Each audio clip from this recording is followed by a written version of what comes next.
RCC ఫ్యామిలీకి మరియు YouTube ద్వారా ఈ వాక్య సందేశాన్ని వీక్షిస్తున్న మా ఆత్మీయ మిత్రులందరికీ ప్రభు పేరట వందనాలు. మరొకసారి దేవుని వాక్యాన్ని ధ్యానించడానికి మనకు దేవుడు అనుగ్రహించిన ఈ అద్భుతమైన సమయం కొరకు నేను దేవునికి స్తోత్రం చెల్లిస్తున్నాను. ప్రియులారా, ఈరోజు మనము అపోస్తలుడైన పేతురు రాసిన మొదటి పత్రిక 4వ అధ్యాయం 2-3 వచనాలు మనం చదువుదామండి. శరీర విషయంలో శ్రమపడినవాడు శరీరమందు జీవించు మిగిలిన కాలము ఇక మీదట మనుజాశలను అనుసరించి నడుచుకొనక దేవుని ఇష్టానుసారంగానే నడుచుకొనున్నట్లు పాపముతో జోలి ఇక ఏమీ లేక ఉండును. మనము పోకిరి చేష్టలు, దురాశలు, మద్యపానము, అల్లరితో కూడిన ఆటపాటలు, త్రాగుబోతుల విందులు, చేయదగని విగ్రహ పూజలు మొదలైన వాటి యందు నడుచుకొనుచు అన్యజనుల ఇష్టం నెరవేర్చుచుండుటకు గతించిన కాలమే చాలును. ఇక్కడ అపోస్తలుడైన పౌలు మనకు చాలా హెచ్చరికలు ఇస్తున్నారు. ఈరోజు మనం మెయిన్లీ 3వ వచనమే మనం ధ్యానించేది. నిన్నటి దినమున 2వ వచనం మనం ధ్యానించాము. అనేక రకాలైన హెచ్చరికలు మనం ఈ వచనాల్లో చూస్తున్నాం. మనం ప్రాచీన స్వభావమునకు తగినట్లు మనం చేసుకున్నటువంటి క్రియలు సరిపోతుంది. ఇప్పుడు మనం నూతనత్వం కలిగి దేవుని యొక్క ఆలోచన చొప్పున నడవడానికి నూతనమైన నిర్ణయాలు తీసుకోవాలి అని ఆయన తెలియపరచుచున్నట్లు మనం చూస్తున్నాం.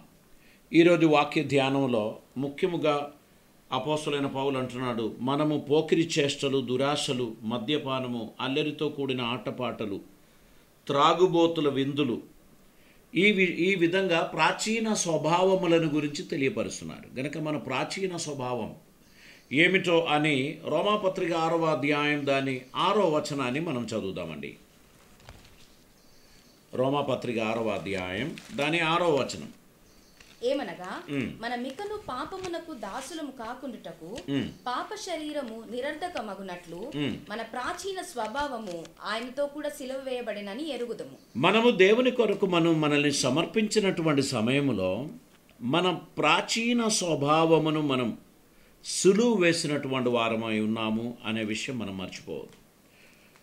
మనం ఇగను పాపమునకు దాసులం కాకుండా ఉండినట్లు, పాప శరీరం నిరర్ధకమగునట్లు మన ప్రాచీన స్వభావమును ఆయనతో కూడా సిలువ వేయబడినని ఎరుగుదుము. మనం మన ప్రాచీనమైన స్వభావములను విడిచిపెట్టకపోతే ఆత్మీయ జీవితంలో ముందుకు వెళ్ళడానికి మనకు వీలు కాదు. మనకు తెలుసు మన ప్రాచీన స్వభావాలు ఏమేమి అని. మనం ఇదివరకు అనేక రకాలైన రీతిగా మనం మనుషులతో జగడాలు ఆడేటువంటి వాళ్ళం, అబద్ధాలు ఆడేటువంటి వాళ్ళం, మనము లోక సంబంధమైన ఆశలు, ఆలోచన కలిగి జీవించేటువంటి వారం, శరీర ఆశల చొప్పున మనం జీవించేటువంటి వారం. ఎప్పుడైతే ప్రభువును మనం రక్షకుడిగా అంగీకరించామో ప్రభువుకి ఇష్టం లేని కార్యాలన్నీ మనం విడిచిపెట్టాం. ఆయనకి ఇష్టం లేని కార్యాలు మనం కంటిన్యూ చేస్తూ ప్రభువా ప్రభువా అని పిలిస్తే ఆయన మన ప్రార్థన ఆలకించడు. అదే మనం పరిశుద్ధ వాక్యంలో మత్తయి సువార్త 7వ అధ్యాయం 21వ వచనంలో ప్రభు అంటున్నాడు, నన్ను ప్రభువా ప్రభువా అని పిలిచి ప్రతివాడును పరలోక రాజ్యంలో ప్రవేశింపడు గాని పరలోకమందున్న నా తండ్రి చిత్త ప్రకారం చెయ్యువాడే ప్రవేశించును. గనుక పరలోకమందున్న తండ్రి యొక్క చిత్తం గ్రహించినటువంటి వారిగా మనం జీవించాల్సినటువంటి అవసరత ఉంది. ఆయనను ప్రభువా ప్రభువా అని పిలిచిన వారికి అందరికీ మేలు జరుగుతుందని అనుకోకు. తన చిత్త ప్రకారం మనం జీవించడానికి కూడా మనం ప్రయత్నం చేయాలి. మన ప్రాచీన స్వభావమును మనం విడిచిపెట్టాలి. ప్రాచీన స్వభావం దేవునికి అసహ్యమైనటువంటిది. అవి మనలో ఉన్నప్పుడు సైతం మన నిమిత్తమై ఆయన ప్రేమ చూపించాడు. ఆయన మన ఎడల తన దయ చూపించాడు. ఆయన తన దీవెనలు మనకు అనుగ్రహించాడు. ఎఫెసీయులకు రాసిన పత్రిక 4వ అధ్యాయం 22వ వచనం మనం చదువుతున్నప్పుడు కావున మునుపటి ప్రవర్తన విషయంలోనైతే మోసకరమైన దురాశల వలన చెడిపోవు మీ ప్రాచీన స్వభావంను వదులుకొని. ఇప్పుడు ప్రాచీన స్వభావానికి ఒక డెఫినేషన్ వచ్చింది అక్కడ. ఏంటది? మోసకరమైన దురాశల వలన చెడిపోయిన మన స్వభావం. అదే ప్రాచీనమైన స్వభావం. అది మోసకరమైన దురాశల వలన మోసపోయినటువంటిదే. సాతానుగాడు మనల్ని మోసగిస్తున్నప్పుడు నేను నిన్ను పాతాళంలోకి నెట్టేస్తా, నేను నిన్ను మరణములోనికి నెట్టేస్తాను, ఇట్లాంటి చెప్తే మనం ఎవరం ముందుకు వెళ్ళం. మద్యపానం చేసేటప్పుడు ఇది నాశనం చేసేటువంటిది ఆయన తన మనసాక్షికి ఒప్పింప చేస్తే ఆయన త్రాగడు. ఆయన సాతాను ఆయనకి ఎట్లాగా అనిపిస్తుండదు, ఒక్కసారి తాగి చూడు ఎంత మజా వస్తుందో, ఇది ఎంత సూపర్ ఉంటుందో అని మనల్ని నమ్మించినప్పుడే మనుషులు దానికి ఆరంభం చేస్తారు. తర్వాత వారు దానికి బానిసలైపోతారు. ఇప్పుడు 50 రోజులుగా ఈ లాక్డౌన్లో మద్యపానం అనేది అరుదుగా ఉండే, ఎవరో కొందరు స్టాక్ చేసినటువంటి వారి దగ్గర ఉండొచ్చు. కానీ మనుషులందరూ ఆ ఆసక్తి కలిగిన వారు చాలా తిప్పలు పడ్డారు. కొందరు రోగులయ్యారు, కొందరు ఆ బాధల చేత వారు డిప్రెస్ అయిపోయారు. ఇప్పుడు 2 రోజుల నుంచి తెరవబడినది. ప్రతి వీధిలో ఎక్కడ వైన్ షాప్ ఉందో అక్కడల్లా వందలాది మంది లైన్ కట్టి ఉన్నారు. అంటే వాళ్ళకు ఒక పెద్ద విందు దొరికినట్టే. గవర్నమెంట్ ఎక్కడైతే అనుమతి ఇచ్చారో అక్కడ వారు చాలా సంతోషిస్తున్నారు. ఎందుకంటే ఇక ఇప్పటి నుంచి మనకు బాధలు లేదనుకుంటున్నారు. వారికి తెలియడం లేదు, వారి డబ్బు మొత్తం ఒడిచిపోతుంది, వారి కుటుంబంలో శాంతి ఉండదు. ఇది తాగిన తర్వాత మౌనంగా ఉంటారా? తర్వాత పడుకుంటారా? లేదు. ఇంటిలో ఉన్నవాళ్ళు ప్రతి ఒక్కరిని గెలికించి రెచ్చజేసి దాని ద్వారా అసమాధానాన్ని తెచ్చుకుంటారు. అందరూ కాకపోయినా కొందరైనా. కాబట్టి బైబిల్ ఏమంటున్నారంటే దేవునికి ఇష్టం లేని ఒక కార్యం ఇది. దేవునికి ఇష్టం లేని కార్యాన్ని మనం విడిచిపెట్టడానికి ఉన్న మనసు మనకున్నట్లయితే దేవుడు తన కృప మనకిస్తారు. ఇక్కడ ఏంటి? మోసపోయినటువంటి ప్రజల గురించి చెప్పొచ్చున్నారు. కావున మునుపటి ప్రవర్తన విషయంలోనైతే మోసకరమైన దురాశ వలన చెడిపోవు మీ ప్రాచీన స్వభావమును వదులుకొని మీ చిత్తవృత్తి అందు నూతన పరచబడిన వారై నీతియు యథార్థతయునైన యథార్థమైన భక్తియు గలవారై దేవుని పోలికగా సృష్టింపబడిన నవీన స్వభావమును ధరించుకొనవలెను. మనం ప్రభు కొరకు మనల్ని సమర్పించుచున్నప్పుడు మనకు తెలియడం లేదు, కానీ మనకు ఒక నవీనమైన స్వభావం ఇస్తున్నారు. కొంతమంది అంటారు, ఈయన భయంకరమైన ముక్కోపి ఉండే, ఏమైంది ఈయనకు? అసలు ఇంత ప్రశాంతంగా నెమ్మదిగా ఎలా కనిపిస్తున్నారు అని అంటారు. దానికి కారణం ఏంటంటే ఆయన కూడా తెలియదు. ఆయనలో ఉండిన ఆ ప్రాచీన స్వభావం ప్రభువుతో కూడా సమాధి చేయబడిన సమయంలో, సిలువ వేయబడిన సమయంలో అది అతనికి దూరమైంది. అతని దేవుడు మార్చేశాడు. కనుక మన ప్రాచీన స్వభావములను మనం ఖచ్చితంగా విడిచిపెట్టవలసిన వారమే. కొలస్సీ పత్రిక 3వ అధ్యాయం 9వ వచనం చదువుదామండి. ఒకనితోనొకడు అబద్ధమాడేదే మన ప్రాచీన స్వభావం. తర్వాత ఏలయనగా ప్రాచీన స్వభావమును దాని క్రియలతో కూడా మీరు పరిత్యజించి జ్ఞానం కలుగు నిమిత్తము దానిని సృష్టించిన వాని పోలిక చొప్పున నూతన పరచబడుచున్న నవీన స్వభావం ధరించుకొని ఉన్నారు. ఇక్కడ చూడండి, మీరు ప్రాచీన స్వభావమును దాని క్రియలతో కూడా మీరు పరిత్యజించి జ్ఞానము కలుగు నిమిత్తము దానిని సృష్టించిన వాని పోలిక చొప్పున నూతన పరచబడుచున్న నవీన స్వభావమును ధరించుకొని ఉన్నారు. ఇట్టి వారిలో గ్రీసు దేశస్థుడని యూదుడని భేదం లేదు. సున్నతి పొందుటయని సున్నతి పొందకపోవుటయని భేదము లేదు. పరదేశి అని సిథియునుడని దాసుడని స్వతంత్రుడని లేదు గాని క్రీస్తే సర్వమును అందరిలో ఉన్నవాడునై ఉన్నాడు. ఇక్కడ చూడండి, భేదాభేదములు తొలగిపోయింది. ఇక్కడ కుల భేదం లేదు, ప్రాంతీయ భేదం లేదు, భాషా భేదం లేదు. అందరిలో నివసించువాడు క్రీస్తు గనక ఆయన స్వభావమును అందరికీ అనుగ్రహించారు. ఇదొక అద్భుతమైన అనుభవం. ఇది తెలియని వారికి దాని మహాత్మ్యం తెలియదు. మనం క్రీస్తును ధరించుకోవడం, క్రీస్తును పొందుకోవడం, క్రీస్తుని స్వభావమును అడాప్ట్ చేయడం అనేటువంటిది జీవితంలో వర్ణించలేని ఒక ఆశీర్వాదం. దేవుడు ప్రతి వారికి దాన్ని దయచేస్తున్నాడు. 2 పేతురు 1వ అధ్యాయం 9వ వచనం కూడా మనం చదువుదామండి. ఇవి ఎవనికి లేకపోవునో వాడు తన పూర్వ పాపములకు శుద్ధి కలిగిన సంగతి మర్చిపోయి, ఇది ఎవనికి లేకపోవునో వాడు తన పూర్వకాలపు పాపమును శుద్ధి చేసిన సంగతి మర్చిపోయి, గ్రుడ్డివాడును దూరదృష్టి లేనివాడును అగును. ఇప్పుడు మనకు కావలసినది మనం మెలకుగా ఉండడం అవసరం, దూరదృష్టి గల వారిగా ఉండడం అవసరం. దేవుడు మనకు శుద్ధి కలుగజేశాడు అనేటువంటి విషయమును మనం గ్రహించడం అవసరం. మనకు ఈ అవగాహన లేకపోతే గుడ్డివారిలాగా మనం ఉంటాం. నిజంగా మనం గుడ్డివాళ్ళం కాదు, కన్ను కనిపించే వాళ్ళమే. కానీ మన మనసాక్షికి గుడ్డితనం కలిగింది, మన మనసాక్షి వాత వేయబడినది అయింది, మన హృదయం కాఠిన్యమైనది. హెచ్చరికలను స్వీకరించడానికి ఉన్న మనసు ఇప్పుడు మనకు లేదు. మన సొంత ఇష్ట ప్రకారం నడవాలి అనేటువంటి ఒక ఆలోచన మాత్రమే మనకు కలుగుతున్నది. గనుక ప్రియులారా, దేవునితో నడవడం అనేటువంటిది ఒక ఆత్మీయమైన అనుభవం, అదొక ఆశీర్వాదకరమైన కార్యము. దేవుడు తన బిడ్డలకు అటువంటి మనస్సును దయచేస్తున్నాడు. కానీ కొందరు దాన్ని ఏం చేస్తారు? త్రోసిపారేస్తారు. వారు తమ స్వార్థమును, తమ స్వకీయ ఇచ్చలను, తమ శరీర ఆశలను నెరవేర్చుటయందు మాత్రమే వారు ఆసక్తి కలిగిన వారిగా ఉంటారు.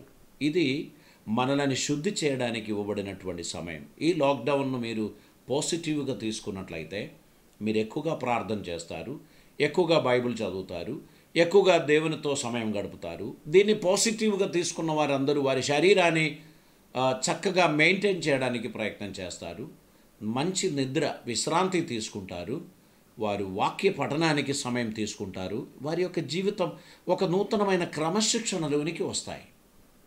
వేరే కొంతమందికి ఇది తినడానికి, సినిమా చూడడానికి, లేక టైంపాస్ చేయడానికి, చాటింగ్ చేసుకోవడానికి అయితే వారి లైఫ్ ద్వారా వారు ఏమీ పెద్దగా సాధించేది ఉండదు. ఎందుకంటే వారికి ఏమీ కూడా లాభదాయకమైనది జరుగుతలేదు, కేవలం టైంపాస్ మాత్రమే జరుగుతుంది. దే ఆర్ హ్యాపీ బికాజ్ సమయానికి భోజనం దొరుకుతుంది వేడివేడిగా, తర్వాత నిద్ర దొరుకుతుంది, ఇష్టం వచ్చిన వారందరితో మాట్లాడడానికి సఫిషియంట్ టాక్ టైము అన్లిమిటెడ్గా ఉంది, డేటా ఉంది. సో ఇప్పుడు వేరే ఏం పనిలేదు, మంచం మీదనే ఉండి లేక మంచం విడిచిపెడితే సోఫా, ఆ విధంగా ఉండి టైంపాస్ చేయడానికి ప్రయత్నించినటువంటి వారికి ఈ 2 months నిజంగా వ్యర్థమైపోతుంది. చదువుతున్న విద్యార్థికి ఇది పరీక్ష కొరకు ప్రిపేర్ అవ్వడానికి, ఆన్లైన్ రీసెర్చ్లు చేయడానికి, తన ప్రాజెక్ట్స్ కంప్లీట్ చేయడానికి, పెయింటింగ్ వర్క్స్ ఏమైనా ఉంటే అది కంప్లీట్ చేయడానికి అంత సద్వినియోగం చేసేటువంటి ఒక పీరియడ్ ఇది. ఇటువంటి ఒక సమయం ఇంకా దొరకదు. ఆ పాతవన్నీ కంప్లీట్ చేయడానికి ఒక సమయం దొరికింది. దాన్ని సద్వినియోగపరిచిన వాడు సక్సెస్ అవుతాడు. లేని వారికి ఏమవుతుందో తెలుసా? పాత బాధలతో పాటు ఈ 2 నెలల బాధలు కూడా సమకూర్చి పెద్ద మూట మోసుకొని అందరూ స్వేచ్ఛగా ఫ్రీగా తిరుగుతున్న సమయంలో మూట మోస్తున్న, నిరాశకు గురి అయిన, డిప్రెషన్ గురి అయిన ఒక వ్యక్తిగా మీరు మారుతారు. So take a right decision today. You cannot simply waste your time. మీ సమయాన్ని మీరు ఒట్టిగా వ్యర్థం చేయడానికి మీకు కుదరదు. ఇది దేవుడు మీకు అనుగ్రహించిన ఒక ప్రత్యేకమైన కాలం. ఎందుకు తెలుసా? మీ పెండింగ్ ఫైల్స్ అన్నీ క్లియర్ చేసినప్పుడు మీరు మిగిలిన బాధ్యతో మీరు సమానం అవుతారు. ఇంకా మీరు వెనకబడిన వారి గుంపులో మీరు ఉండరు. కనుక మీరు సమయాన్ని సద్వినియోగపరచండి.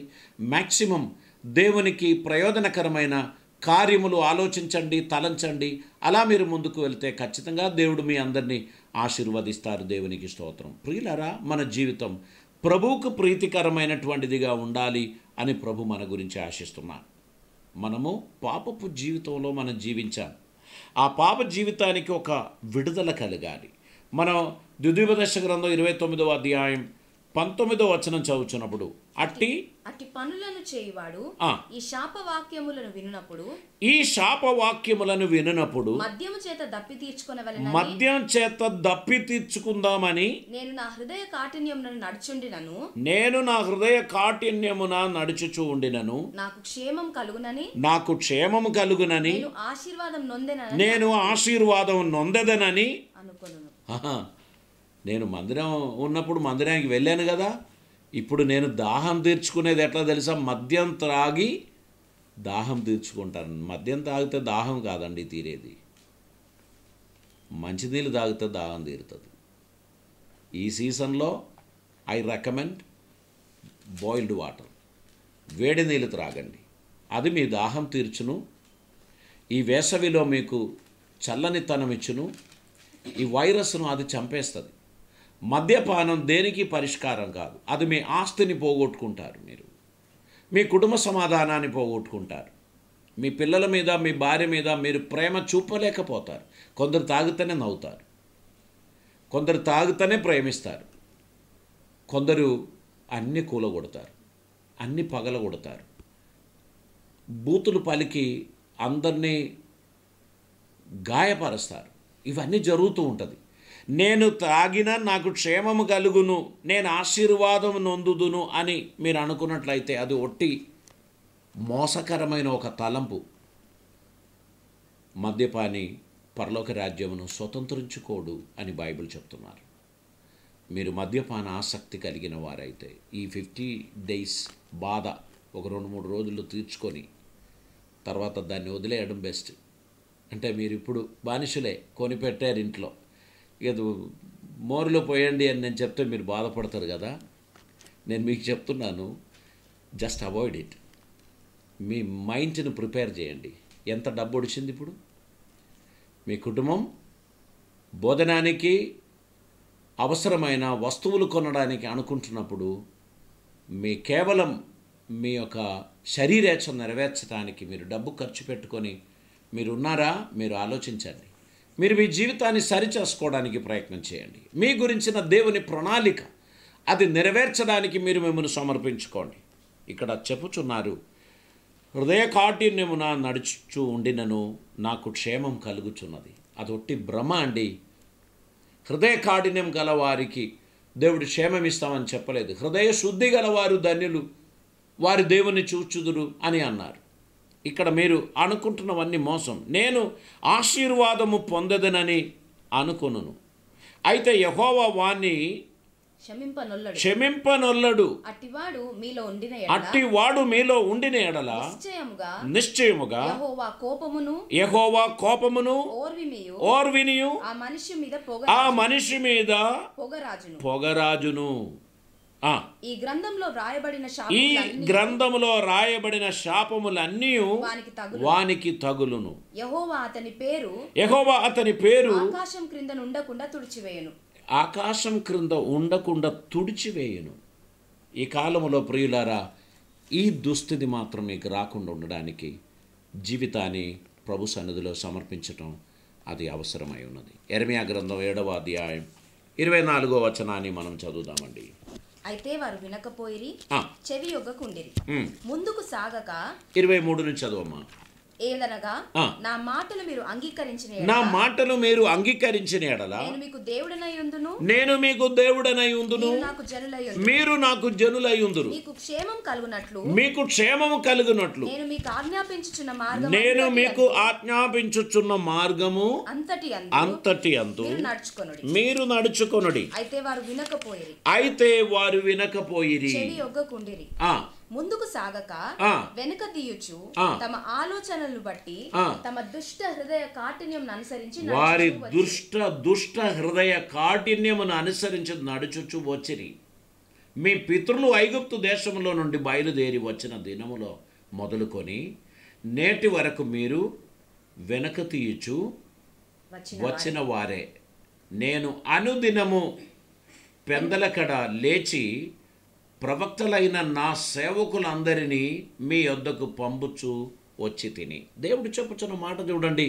మీరు నన్ను అంగీకరించిన దినం మొదలుకొని మీరు వెనక తిరగలేదు, మీకు అపజయం కలగలేదు, మీకు విజయమే కలిగింది. దేవుడు మమ్మల్ని అద్భుతంగా నడిపించుకుంటూ వచ్చారు. మీ దుష్ట హృదయ కాఠిన్యం మీలో ఎప్పుడైతే వచ్చిందో అప్పుడు మీరు వెనక తిరగడం ప్రారంభమైంది. దేవుడు చెప్తున్నాడు, నేను పెందలకడనే నా సేవకులను లేపి మీ వద్దకు పంపించేవాణ్ణి, వారు మీకు హెచ్చరికలు చేసి మిమ్మల్ని నడిపించేవాణ్ణి.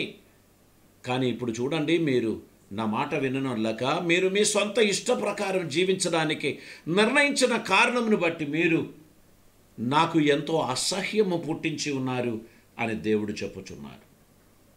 వారు నా మాట వినకై ఉన్నారు, చెవి ఒగ్గక ఉన్నారు, తమ మెడను వంచక మనసును కఠినపరచుకొనుచున్నారు. వారు తమ పితరుల కంటే మరీ దుష్టులైరి. ప్రియులరా, దేవుడు చెప్పుచున్న మాటలే. ఇటువంటి ఒక కాలం అప్పుడు ఉండే అనేది గుర్తుంచుకోండి. మనలాంటి వారు ఆ కాలంలో ఉండే వారిని గురించి దేవుడు తెలియపరచుచున్నాడు. ఆయన కృపామయుడు, కరుణా సంపన్నుడు.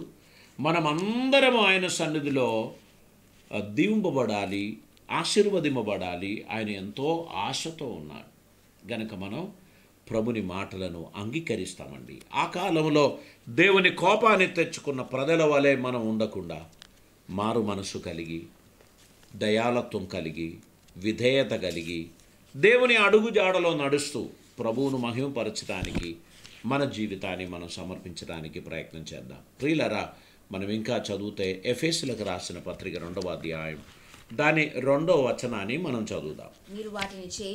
మీరు వాటిని చేయుచు వాయుమండల సంబంధమైన అధిపతిని అనగా అవిధేయులైన వారిని ఇప్పుడు ప్రేరేపించు శక్తికి అధిపతిని అనుసరించి ఈ ప్రపంచ ధర్మం చొప్పున మునుపు మీరు నడుచుకుంటిరి.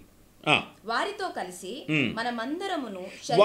కలిసి మనమందరము శరీరము యొక్కయు మనసు యొక్కయు కోరికలను నెరవేర్చుచు మన శరీరాశలను అనుసరించి మునుపు ప్రవర్తించుచు కడమ వారి వలనే స్వభావ సిద్ధంగా దైవ ఉగ్రతకు పాత్రులైరి.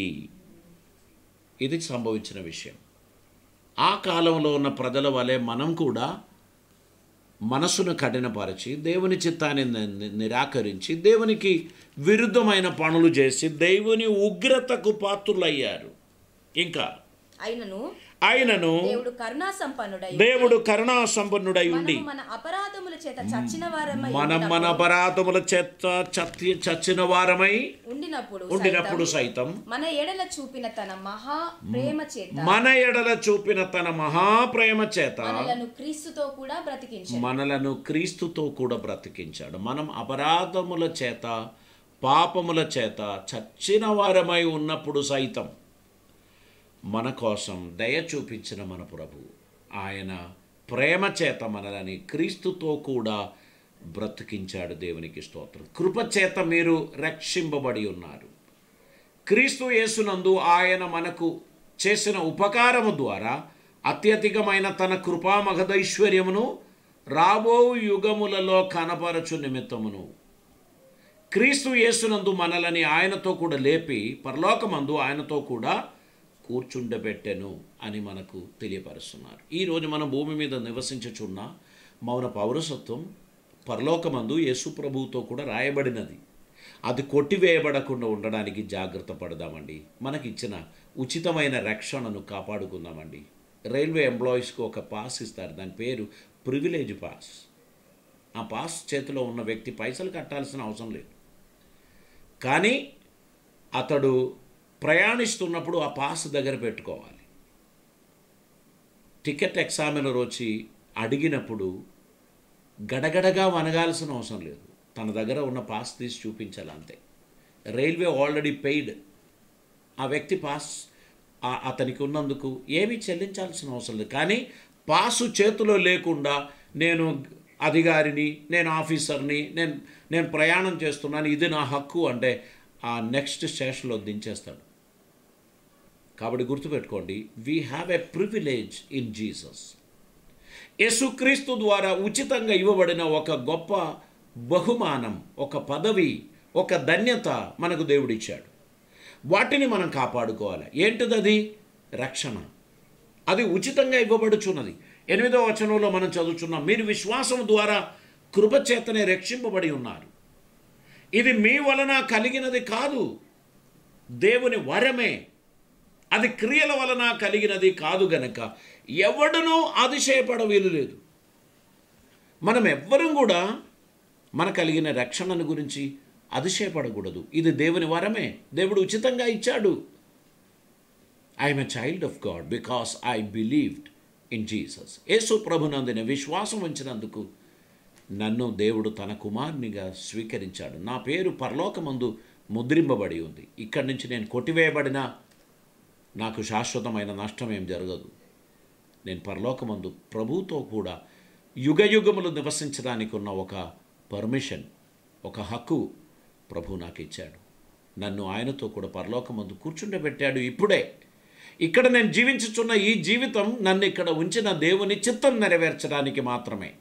అందుకే పౌలు గారు చెప్తున్నారు, నా మట్టుకు బ్రతుకుట క్రీస్తు, సావైతే లాభం అంటున్నారు. మరణించేంత వరకే నా ప్రయాసం. అది నేను స్వాభావికంగా మరణించినా, యాక్సిడెంట్లో మరణించినా, ఎవరి చేతనైనా మరణించినా అది నాకు లాభమే అంటున్నారు. కానీ మరణించడానికి మనం ఎవరూ ఇష్టపడడం లేదు. ఎందుకంటే మరణం తర్వాత ఎక్కడికి వెళుచున్నాం అనేది మనం చూడలేదు కదా. చూచిన వాళ్ళు ఎవరో వచ్చి మనకు చెప్పలేదు కూడా. అందుకే మనకు ఆ విషయంలో కొంచెం అయోమయత్వం ఉంది. కానీ బైబిల్ వెరీ క్లియర్గా వాటిని గురించి మనకు తెలియపరిచారు. నా తండ్రి ఇంట అనేక నివాస స్థలములు కలదు, లేని ఎడల నేను మీతో చెప్పుదును, నేను మీకు స్థలం శుద్ధపరచ వెళ్ళుచున్నానని. నేను వెళ్ళి మీకు స్థలం శుద్ధపరచిన ఎడల నేనుండు స్థలమందు మీరును ఉండులాగన నేను మరలా వచ్చి మిమ్మను నా యొద్దకు తీసుకొని పోవుదును. అయితే చాలామంది అలాగనే అనుకుంటున్నారు, ప్రభు మన కొరకు స్థలం శుద్ధపరుస్తున్నారు, స్థలం శుద్ధపరిస్తే ఆయన వచ్చి మనల్ని తీసుకొని పోతారు, సో అక్కడ పెద్ద కన్స్ట్రక్షన్ జరుగుతుందని అనుకుంటున్నారు. భూమి ఆకాశములు కలుగజేసిన వాడు ఒక్క మాట చేతనే కలుగజేశాడు. పరలోకమందున్నది వాసస్థలం, గోడౌన్స్ కాదు. నా తండ్రి ఇంట అనేక నివాస స్థలములు కలదు అన్నాడు. నివాస స్థలం అంటే ఒకసారి ఊహించండి, అక్కడ మంచం ఉంటుంది, అక్కడ టేబుల్ ఉంటుంది, అక్కడ డైనింగ్ టేబుల్ ఉంటుంది, అక్కడ అన్ని సోఫాలు ఉంటుంది, ఫెసిలిటీస్ ఉంటుంది. అంటే ఇప్పుడు మనం అక్కడ పోయి మంచం మీద ఉంటామని నేను చెప్పినట్టు అనుకోకండి. నివాస గృహము అంటే ఇట్ ఈస్ ఫర్నిష్డ్. మనము ఈ భూమిలో జీవించిన అనంతరం మనకు ఇవ్వబోయేటువంటి నివాస స్థలములు, అక్కడ అన్నిటికన్నా ముఖ్యం ప్రభు మనతో ఉంటాడు అనేదే. ప్రభు మనతో ఉంటున్నాడు, ఆయన మనతో ఉంటున్నాడు అనేది గొప్ప భాగ్యమే. గనక మనం మరణం మనల్ని ఎడబాపు వరకు భయముతోనూ భక్తితోనూ దేవునితో నడవాల్సినటువంటి అవసరత ఉంది. దేవుని చిత్తం నెరవేర్చాల్సినటువంటి అవసరత ఉంది. ప్రియులారా, ప్రభుకిష్టులుగా మనం నడవాలని దేవుడు మన గురించి కోరుచున్నారు. ఫిలిప్పీ పత్రిక 3వ అధ్యాయం 18వ వచనాన్ని మనం చదువుదామండి. అనేకులు క్రీస్తు శిలువకు శత్రువులుగా నడుచుకొంచున్నారు. అనేకులు క్రీస్తు శిలువకు శత్రువులుగా నడుచుచున్నారు. వీరిని గూర్చి మీతో అనేక పర్యాయములు చెప్పి ఇప్పుడును ఏడ్చుచూ చెప్పుచున్నాను, నాశనమే వారి అంతము. చూడండి, పౌలు గారు చెప్పుచున్నాను, నేను ఏడ్చుచూ చెప్తున్నాను. అవసరమా? ఒకడు నశించిపోతే పోతారు, మనం పెద్ద లెక్కే చేయం. కానీ పౌలు గారి హృదయ వేదన చూడండి. నేను ఏడ్చుచూ మీతో చెప్తున్నాను, దేవుని వాక్యానికి వ్యతిరేకంగా బిహేవ్ చేస్తున్నటువంటి వారు, సత్యాన్ని తృణీకరించిన వారి అంతము నాశనము అని అంటున్నారు. ఇంకా వారి కడుపే వారి దేవుడు, వారి కడుపే వారి దేవుడు. వారు ఇప్పుడు కడుపు నింపడం కొరకు ఎవరి గురించి అయినా వారు చెడు చెప్తారు. కొంతమంది ఇల్లు తిరిగేటువంటి వాళ్ళు ఉంటారు. వాళ్ళు ఏం చేస్తారు తెలుసా? వాళ్ళు ఎవరి గురించి అయినా వాళ్ళు చెప్తారు. ఎందుకంటే నా కడుపు ఇప్పుడు నిండాలి, నా అవసరత తీరాలి. ఒకరిని బలి చేయడం అదే. అయ్యగారు అని చెప్పి మనల్ని పొగుడుతారు, పక్కన ఉన్న ఇంకొకరిని గురించి చెప్తారు. అట్లా చెప్తే మనకు చాలా ఇష్టం. మన గురించి పొగిడేటోళ్ళు నలుగురు ఉన్నారని మనం చేయిందంట ఇచ్చి పంపిస్తాం. వారు ఎందుకోసం చేస్తున్నారు తెలుసా? కడుపు దేవుడు వారికి. దానికోసం ఎవరినైనా కూనీ చేస్తారు. మీరు దేవుని చిత్తాన్ని నెరవేర్చుచున్నటువంటి వారైతే మీ దేవుడు మీ యజమానుడు, ఆయన మీ కాపరి, ఆయన మిమ్మల్ని విడువడు, ఎడబాయడు. మీ జీవిత యాత్రలో ఎల్లవేళలో మీకు తోడున్నవాడు, నిన్ను పిలిచినవాడు నీ దేవుడైతే నీవు ఇంకొకరి దగ్గర చేయి చాపాల్సినటువంటి అవసరత దేవుడు రానియడు. ఎందుకు తెలుసా? ఆయన నిన్ను వెలగట్టి కొన్నాడు. ఆయన నీకు అవసరమైనవన్నీ సిద్ధపరిచాడు. నీ ఉండు స్థలానికి దేవుడు నీకు సహాయం అందించే వారిని పంపిస్తాడు. నువ్వు ప్రార్థనా గదిలో మోకరించి 2 చేతులు పైకెత్తి దేవునికి మొరపెట్టాలి. మీరు ఒక సేవకుడు అయితే మీ సంఘ సభ్యుల కొరకు మీరు ఈ సమయంలో కన్నీళ్లు కార్చి ప్రార్థించాలి. ప్రభువా, మా సంఘ సభ్యులకు ఎవరికి కూడా ఆహారంలో కొరత ఉండకూడదు, ఆరోగ్యంలో లోపం ఉండకూడదు, ఎటువంటి అనారోగ్యములు ఉండకూడదు. ఎందుకంటే ఇది హాస్పిటల్ పోవడానికి అనుకూలమైన సమయం కాదు. యేసయ్యా, నీ పవిత్ర రక్తములో మా సభ్యులందరినీ భద్రం చేసుకోండి అని ప్రతి సంఘ కాపరి పేరు పేరుగా కుటుంబంగా వారి కోసం ప్రార్థన చేయాలి. వారిలో కొందరు దేవుణ్ణి నమ్మని వారు, వారిలో కొందరు దేవుని వాక్యానికి లోబడని వారు, వారిలో కొందరు శరీరేచ్ఛలను బట్టి నడుస్తున్నటువంటి వారు. కానీ మనం వారి కొరకు ప్రార్థన చేయాలి. ఈ జీవితం ప్రభు మనకి ఇచ్చినది ఇతరులకు ఒక కాంప్లిమెంట్గా ఉండడానికి. మనం ఎంత సమకూర్చి పెట్టినా ఏది మనం తీసుకొని పోము. మనకు కలిగినదంతా వదిలేసిపోయే ఒక సమయం వస్తుంది. అందుకే ప్రభు చెప్పాడు, ఈ అనీతి గల సిరితో మీరు స్నేహితులను సంపాదించుకోండి. ఇది ఆ సమయమే. మీకున్నటువంటి ధనాన్ని వెచ్చించి మీరు స్నేహితులను సంపాదించండి. బాధల్లో ఉన్న వారిని ఆదుకోండి, కష్టంలో ఉన్న వారిని లేవనెత్తండి. ఎవరెవరు ఇబ్బందులో ఉన్నారో చూడనట్లు తిరగకండి. మీ కనులకు అది కనబడాలి, వారికి సహాయపడాలి. మీ సమాజంలో ఎవరు ఆహారం లేకుండా ఉన్నారో మీ ఇంటిలో నుంచి ఆహారం తీసుకుపోయి అయినా వారికి ఇచ్చి ఆదరించాల్సినటువంటి సమయం ఇది దేవుడు మనకిచ్చినటువంటి ఒక అద్భుతమైన సమయం. ఈ సమయాన్ని మనం సద్వినియోగపరచుకుందాం. ప్రియులారా, పరిశుద్ధ వాక్యంలో నుంచి 2వ పేతురు గ్రంథం 2వ అధ్యాయం 10వ వచనాన్ని మనం చదువుదామండి. భక్తులను శోధనలో నుండి తప్పించుటకును దుర్నీతిపరులను ముఖ్యముగా మలినమైన దురాశ కలిగి శరీరానుసారంగా నడుచుకొనుచు ప్రభుత్వమును నిరాకరించుచు శిక్షలో ఉంచబడిన వారిని తీర్పు దినం వరకు కావలిలో ఉంచుటకును ప్రభు సమర్థుడు. దేవునికి స్తోత్రం. వీరు తెగువగలవారును స్వేచ్ఛపరులనై మహాత్ములను దూషింప వెరుగక ఉన్నారు. ఇక్కడ చూడండి, ఎవరినైనా దూషిస్తారండి. ఎవరినైనా వారి వీడియో తయారు చేస్తారు, సోషల్ మీడియాలో పెట్టేస్తారు. వాళ్ళకు ఒక్కరి గురించి నచ్చలేదనుకో, ఒక స్టేట్మెంట్ వెంటనే ఇచ్చేస్తారు. మనకు ఎవరి గురించి తెలుసు? ఒక వ్యక్తి హృదయం మనకేమైనా తెలుసా? మీ సమయాన్ని వ్యర్థం చేసుకోకండి. ఇంకొకరిని విమర్శించడానికి మీ నాలుక తిప్పకండి. దేవుని స్తుతించడానికి, బ్లస్ చేయడానికి మాత్రమే మీ నాలుకను వాడుకోండి. అక్కడ కుయుక్తిపరులు ఉంటారు, దుర్మార్గులు ఉంటారు, స్వార్థపరులు ఉంటారు. వదిలేసేయండి, అది మీ పని కాదు. వారిని విమర్శించడం మీ పని కాదు, వారికి తీర్పు తీర్చడం మీ పని కాదు. ప్రభు మీకు అప్పగించిన ఆ 2 తలాంతును వ్యాపారం చేయండి. 5 తలాంతు గల వారిని వదిలేసేయండి. 5 తలాంతులు ఇవ్వబడిన వారిని దేవుడు అడుగుతాడు, లేక తానే యజమానుడు అడుగుతాడు. నీకు అవసరం లేదు.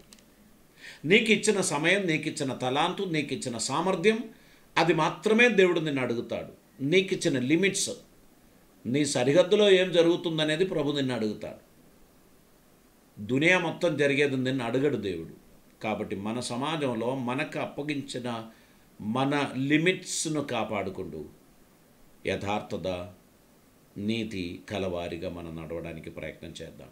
ఒకవేళ మీరు అనుకుంటారు, ఈ సీజన్లో ఎందుకు ఇంత కఠినమైన సందేశం ఇస్తున్నాను? నేను దాదాపు 6 నెలల నుంచి అపోస్తలుడైన పౌలు, పేతురు గ్రంథం ద్వారా సార్వత్రిక సంఘానికి రాసిన పత్రికను స్టడీ చేసుకుంటూ వస్తున్నాను. ఇది నా రెగ్యులర్ సీరియల్ బైబిల్ స్టడీ. బహుశా మీరు ఫస్ట్ టైం ఈరోజు వాక్యం వినుచున్నటువంటి వ్యక్తి అయితే వింతగా అనుకోకండి. నేను ఇప్పుడు 4వ అధ్యాయం 3వ వచనం ఈరోజు మాట్లాడుచున్నాను. 1 పేతురు గ్రంథం 4వ అధ్యాయం కేవలం 3వ వచనం నుంచి మాత్రమే నేను చదువుచున్నాను. అలాగే ఇది ముందుకు వెళుచున్నాం. ఈ లాక్డౌన్ కంప్లీట్ అయ్యేంత వరకు పేతురు గ్రంథం ఎంతవరకు ముందుకు పోతుందో నాకు తెలియదు. నేనైతే నా ప్రయత్నం కొనసాగిస్తున్నాను. వారంలో ఒకరోజు తీసుకున్న బైబిల్ స్టడీ ఇప్పుడు ఎవ్రీ డే జరుగుతుంది. మా సంఘ సభ్యులందరూ ఆశీర్వదింపబడుచున్నారు. బహుశా మీరు కూడా ఈ వాక్యం వినిచున్నట్లయితే యూట్యూబ్ను సబ్స్క్రైబ్ చేయండి, మా ఛానల్ సబ్స్క్రైబ్ చేయండి. ఎవ్రీ డే మేము లైవ్ ఇస్తుండగా ఇది మీకు వచ్చేస్తుంది.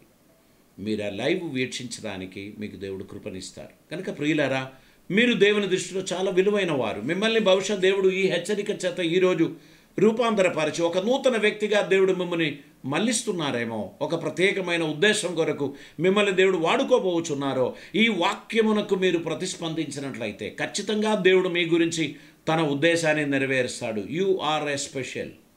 దేవుని సొత్తైన ప్రజలు, దేవుని చిత్తం నెరవేర్చడానికి ఏర్పరచబడిన వారు. మీరు దేవునికి ప్రీతి కలవారిగా ఉండి దేవుడు మీ గురించి ఏం ఆశిస్తున్నాడో అది చేయడానికి ప్రయత్నం చేయండి. అద్భుత కార్యములు దేవుడు మీ జీవితంలో జరిగిస్తాడు.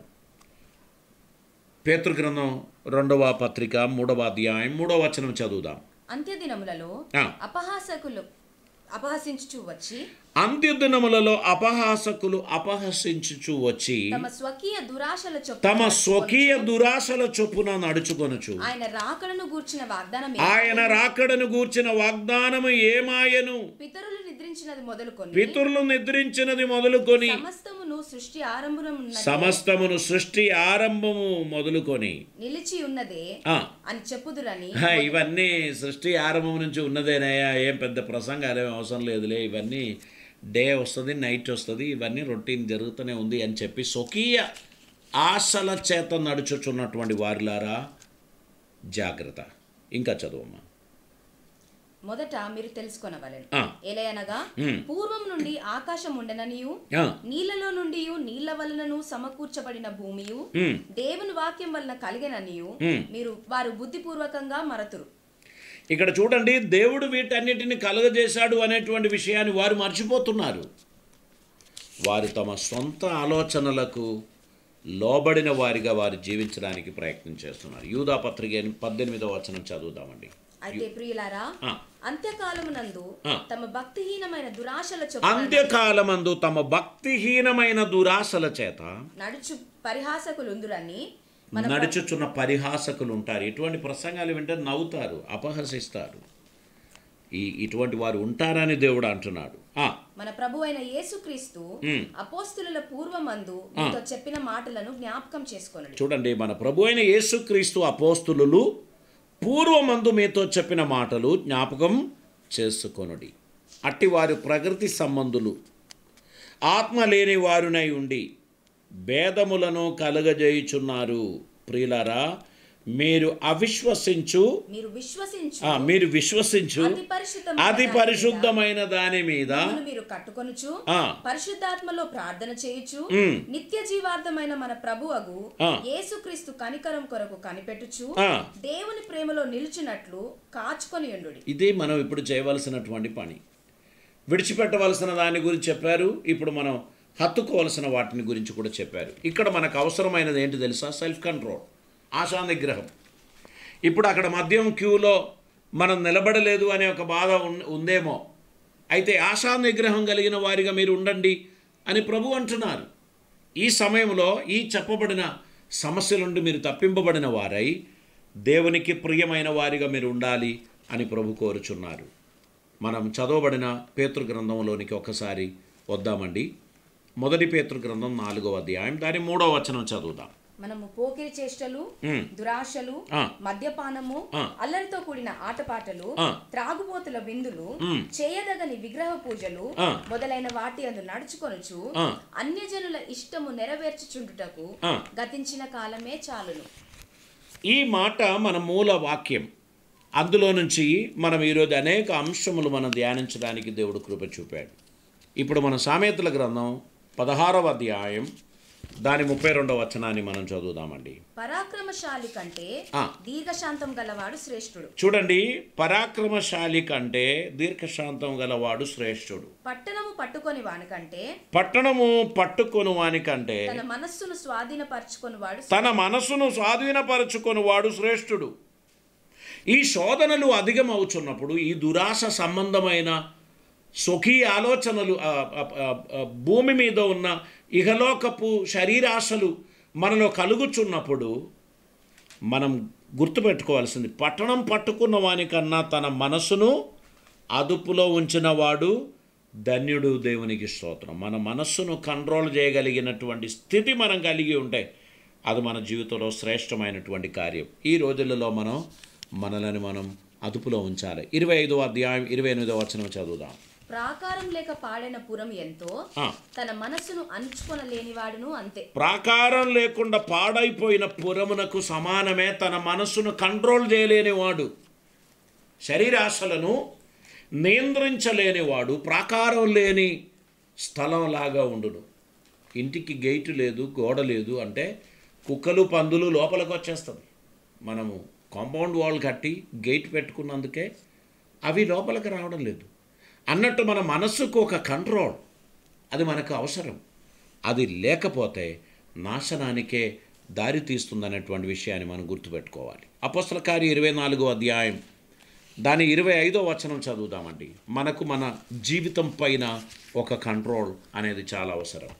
అప్పుడు అతడు నీతిని గూర్చియు ఆశా నిగ్రహమును గూర్చియు రాబో విమర్శను గూర్చియు ప్రసంగించుచుండగా ఫెలిక్స్ మిగుల భయపడి. ఇక్కడ అపోస్తులు దేవుని వాక్యమును సరిగా బోధించుచున్న మాటలు విని ఫెలిక్స్ భయపడి, ఇప్పుడు చాలు నువ్వు పో, మళ్ళీ అవసరమైతే నేను నిన్ను పిలిపిస్తాను అన్నాడు. చదువుమా. ఇప్పటికి వెళ్ళుము, నాకు సమయమైన నిన్ను పిలువనంపింతునని చెప్పాను. సమయం వచ్చినప్పుడు నిన్ను పిలుస్తానులే, ఇప్పుడు చాలులే అన్నాడు. అంటే కారణం ఏంటి? నీతిని గూర్చిన బోధ అతనికి భయం కలుగజేసినది. ఇది ఇంకెక్కువసేపు వింటే తనకు ఎక్కువ భయం అవుతుందని ప్రస్తుతం అక్కడ ఆపేశారు, పంపించేశారు. మొదటి కొరింథీ పత్రిక 6వ అధ్యాయం 12వ వచనం. అన్నిటి యందు నాకు స్వాతంత్రం కలదు గాని అన్నీయు చేయదగినవి కావు. అన్నిటి యందు నాకు స్వాతంత్రం ఉంది గాని అన్నీయు చేయదగినవి కావు. అన్నిటి యందు నాకు స్వాతంత్రం కలదు గాని నేను దేని చేతను లోపర్చుకొనబడనులను.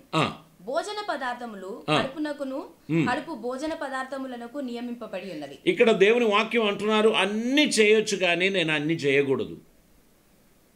దేవుడు వాటిని నాశనము చెయ్యను. దేహము జారత్వము నిమిత్తము కాదు కానీ ప్రభువు నిమిత్తమే. ప్రభువు దేహము నిమిత్తమే. దేవుడు ప్రభువును లేపెను, మనలను కూడా తన శక్తి వలన లేపును. కనుక ప్రియులారా, ఈ లోకంలో మనకు ఇవ్వబడినటువంటి ఈ జీవితం, ఇది ప్రభువును సంతోషపెట్టడానికే, ప్రభు చిత్తం నెరవేర్చడానికే, ఆయనకిష్టులుగా మనం నడుస్తూ తన చిత్తం భూమి మీద నెరవేర్చబిడ్డలుగా మనం ఉండడానికి సమర్పించాలి. యాకోబు పత్రిక 3వ అధ్యాయం 2వ వచనం చదువుదామండి. అనేక విషయములలో మనమందరం తప్పిపోవచ్చున్నాం. ఎవడైనను మాట యందు తప్పని ఎడల అట్టివాడు లోపం లేనివాడై తన సర్వ శరీరంను స్వాధీనమందుంచుకొన శక్తి గలవాడగును. దేవుని వాక్యములో మనం ఇలా చూస్తున్నాం, ఎవడైనను మాటల యందు తప్పని వాడైతే వాడు తన శరీరం అంతటినీ కంట్రోల్ చేయగలిగినటువంటి వాడు. దేవునికి స్తోత్రం. కనుక ప్రియులారా, మన జీవితాన్ని కంట్రోల్ చేయాలి. ఎవడైనను మాటల యందు తప్పని ఎడల అటివాడు లోపము లేని వాడై తన సర్వ శరీరమును స్వాధీనమందు ఉంచుకొనిన శక్తి గల వాడగును. గుర్రములు మనకు లోబడుటకై నోటికి కళ్ళం పెట్టి వాటి శరీరం అంతయు త్రిప్పుదురు గదా, ఓడను కూడా చూడుడి, అవి ఎంతో గొప్పవై పెనుగాలికి కొట్టుకొని పోబడినను ఓడ నడుపువాని ఉద్దేశము చొప్పున మిక్కిలి చిన్నదగు చుక్కాని చేత త్రిప్పబడును. అలాగుననే నాలుక కూడా చిన్న అవయవమైనను బహుగా అదిరిపడును. ఎంత కొంచెం నిప్పు ఎంత విస్తారమైన అడవిని తగులుబెట్టును. నాలుక అగ్నియే. నాలుక మన అవయవములలో ఉంచబడిన పాప ప్రపంచమై సర్వ శరీరమునకు మాలిన్యము కలుగజేయును. ప్రియులరా, మన నాలుకను మనం కంట్రోల్ చేయాల్సినటువంటి అవసరత ఉందండి. మన మాటను మనం కంట్రోల్ చేయాలి. ఒట్టిగానే మనుషులను విమర్శించుకోవడానికి మన నాలుకను వాడుకోకండి. మీకు యాథార్థ్యం తెలియదు, నిజమేంటో మీకు తెలియదు. కాబట్టి యూ బీ సైలెంట్. మీరు సైలెంట్గా ఉండండి. అన్నిటికీ మీ నోరు తెరిస్తేనే మీరు గొప్పవారు అవుతారు అని అనుకోకండి. మీరు మౌనం పాటించినప్పుడు కూడా మీరు గొప్పవారే. మీరు మాట్లాడినప్పుడు అందరికీ అర్థమైపోతుంది వేస్ట్ గాడు అని. అటువంటి సిచ్యువేషన్స్ జీవితంలో రాకుండా ఉండడానికి జాగ్రత్త పడండి. ఇతరులను, ప్రత్యేకంగా దేవుని అభిషిక్తులను విమర్శించుట నీకు దేవుడు అనుమతించలేదు. నీకు ఆ స్వేచ్ఛ లేదు, నీకు ఆ స్వాతంత్ర్యం లేదు. నీవు నిన్ను, నీ సంఘమును కాపాడుకో. నీవు నిన్ను, నీ కుటుంబాన్ని సంరక్షించుకో. ఇతరుల జోలికి నువ్వు వెళ్ళకు. వారిని తీర్పు తీర్చడానికి నువ్వు ఏమాత్రం యోగ్యుడవు కావు. కనుక స్వయం సమర్పింపబడిన ఒక జీవితం, స్వయం కంట్రోల్ చేయబడిన ఒక జీవితం, అది మనకెంతో అవసరమై ఉంది. ఒక్క వచనం కూడా చదివి ఈ రోజు వాక్య పఠనాన్ని మనం ముగిస్తాం. చూడండి, 2వ పేతురు గ్రంథం 1వ అధ్యాయం దాని 5వ వచనాన్ని చదువుదామండి. ఆ హేతు చేతనే మీ మట్టుకు మీరు పూర్ణ జాగ్రత్త గలవారై మీ విశ్వాసమునందు సద్గుణమునందు జ్ఞానమునందు ఆశా నిగ్రహమునందు సహనమునందు భక్తిని భక్తి యందు సహోదర ప్రేమయందు దయను అమర్చుకొనుడి. ఇది దేవుడు మన నుంచి ఆశించేటువంటిది. మొదటి పేతురు గ్రంథం 4వ అధ్యాయం 3వ వచనంలో చెప్పిన లిస్ట్ మన జీవితంలో ఉండకూడదు. అక్కడ మనం వాటిని కంట్రోల్ చేయగలిగిన ఆశా నిగ్రహం కలిగిన వారిగా, దేవుని కృపలో మనం నడుస్తూ ఆత్మకు లోబడిన వారిగా దేవుని చిత్తం భూమి మీద నెరవేర్చడానికి సమర్పించుకుందాం. ఈరోజు వాక్య పఠనం బహుశా మీ జీవితంలో ప్రయోజనకరమైందని నేను నమ్ముచున్నాను. మనం నాతో ఏకీభవించండి, తలలు వంచండి, మనం కలిసి ప్రార్థన చేద్దాం. పరిశుద్ధాత్మ దేవుడు తన కృపచేత మనల్ని ఆశీర్వదించును గాక. పరిశుద్ధుడైన తండ్రి, కృపామయుడైన దేవా, నీకు వందనాలు. ఇదిగో ఈ సమయమందు నీ వాక్యం మాకు అనుగ్రహించారు, మీ కృప మాకు దయచేశారు. మమ్మల్ని మీ చిత్తమునకు లోపరచటానికి నీ వాక్యం ద్వారా మమ్మల్ని సరిచేస్తున్న నీ ప్రేమ కొరకు వందనాలు. ప్రభువా, ఈ వాక్యం వినిన నా మిత్రులందరూ నీ కృపలో ఉండాలి, వారందరూ నీ వాక్యమునకు లోబడాలి, దేవుని చిత్తమును నెరవేర్చబిడలుగా వారు నడిచినట్లు సహాయం చేయమని ప్రార్థిస్తున్నాం. వారికి విరోధంగా దుష్టుడు కలగజేసిన ప్రతి కుతంత్రములు లయమైపోవునుగాక, వారికి విరోధంగా చెప్పబడిన ప్రతి మాటలు నిరర్ధకమైపోవునుగాక. నీ ఆత్మ ద్వారా వారిని ముందుకు నడిపించడానికి మీరు ఆశించుచు ఉండగా వారికి విరోధంగా దుష్టుడు తయారు చేసిన ప్రతి ప్రణాళికలు తారుమారైపోవునుగాక. ఈ బిడ్డలు కష్టకాలంలో జీవించునుగాక, వారి కుటుంబం చక్కగా పోషింపబడునుగాక, వారి సంఘ సభ్యులందరూ ఆశీర్వదింపబడునుగాక. తండ్రి, వారికి విరోధముగా ఆలోచనలు కలగజేయుచున్న వారి ఆలోచనలు తారుమారైపోవునుగాక. దేవుని చిత్తం మా ఎడల నెరవేర్చుచున్న నీ కృప నిమిత్తమై నీకు స్తోత్రం. కృపలతో నింపమని, ఆదరణ దయచేయమని, ప్రతి ఒక్కరిని ఆశీర్వదించమని, ధారాళమైన కృపలతో నింపమని యేసయ్య పరిశుద్ధ నామమున అడిగి ప్రార్థిస్తూ ఉంటున్నాం పరమ తండ్రి, ఆమేన్. ఈ సందేశం మీ జీవితంలో ప్రయోజనకరమైందని నేను నమ్ముచున్నాను. మీ విలువైన సలహాలు, మీ ప్రార్థన అవసరతలు మాకు తెలియపరచండి. మా చిరునామా Jeevanadi, revival Christian centre, NIT post, Warangal 4, Telangana state. రేపు సాయంత్రం మరలా ఇదే సమయం మిమ్మల్ని కలుసుకునేదాకా మిమ్మను మీ కుటుంబ సభ్యులను దేవుడు అద్భుతంగా సంరక్షించిన గాక. మీకు ఆహారమును, మీకు అవసరమైన ఆరోగ్యమును, మీకు సుగనిద్రయు సమాధానమును దేవుడు కలుగజేయను గాక. ఈ కష్టకాలం తీరిపోయేంత వరకు దేవుని సేదతీర్చు సాన్నిధ్యం మీకు తోడై ఉందును గాక. ఈ పరిచర్యలో నాతో కూడా ఏకీభవించి సహాయపడాలి అని మీరు అనుకున్నట్లయితే మా ఆన్లైన్ డీటెయిల్స్, మా బ్యాంకింగ్ డీటెయిల్స్ స్క్రీన్లో కనిపిస్తుంది. ప్రభు మిమ్మల్ని ప్రేరేపించిన కొలది మీరు సహకరించవలసింది మనం చేస్తున్నాం. మనం కలిసి ప్రభు రాజ్యమును, ఆయన ప్రేమను లోకానికి చాటిద్దాం. నిస్సహాయులైన వారికి సహాయపడదాం. నిరుపేదలైన వారిని ఆదుకోవడానికి మీరు కూడా చేతులు కలపండి. కలిసి ప్రభు నామాన్ని మహిమపరుద్దాం. ధారాళమైన దీవెనలతో ప్రభు మనల్ని దీవించి ఆశీర్వదించిన గాక. God bless you.